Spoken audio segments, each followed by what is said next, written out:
Process of constructing this project? Well, initially I had to learn how to use a digital camera. This was used to take this photo here, the main photo on the front cover. It was used to take the main image on the contents page here, and it was also used for the main image on the double page spread. I had these photos, these 3 photos taken here.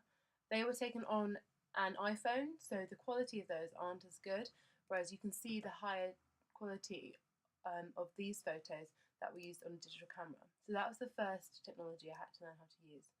Secondly, I had to learn how to use Photoshop.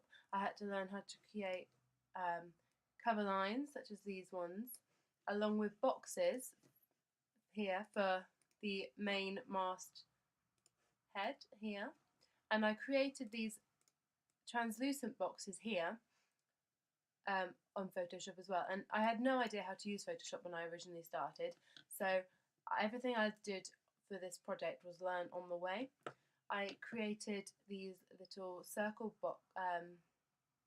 things with cover lines in, as they attract the attention, as they are especially a pop genre code and convention, which is what I was trying to aim for.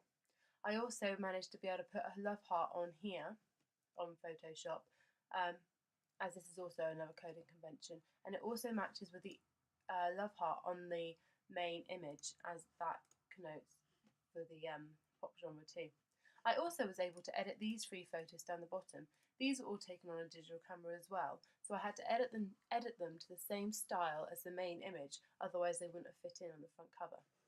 For the contents page, I had to learn how to create columns, which I used with these lines here, where I put down to 3 sections so that I could lay out my contents page into 3, and there would be perfect fittings for each cover line and story. And it can be seen at the bottom here where I've got the 3 separate boxes on information. They were where my columns were. My main image, I was going to have it a little bit bigger, so it was more like this. However, because of the awkward shape of it, I could not do that, so I had to keep it quite small.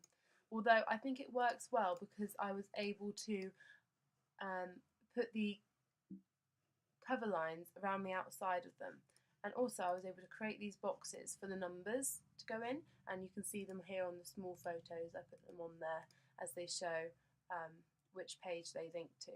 These are all things I had to learn about the technologies before I used them.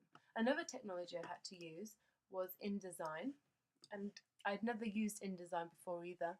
And for this one, it's a lot more complicated than Photoshop in my opinion. You have to create a box and then write in the box, and that's what I did for the masthead here. I had it with the photo covering it because I think that looks quite effective, and also it just shows how the image is more important than the masthead. And I used columns to create these columns of writing, as they show that it's in a nice ordered line. I also had to create this pull quote. I had to move the writing around here to fit it in so that it wasn't being like written over with the writing. I also was able to create these titles for the questions with the bigger number. I think that looks quite effective. And over here I put in 2 little additional information pieces, which I learned how to do on InDesign, where I could just have a little bit of information about my model so that the individuals can see a little bit more about her. I also was able to put in numbers for the pages, which number 16 links to number 16 there, as I kept up the continuity with those.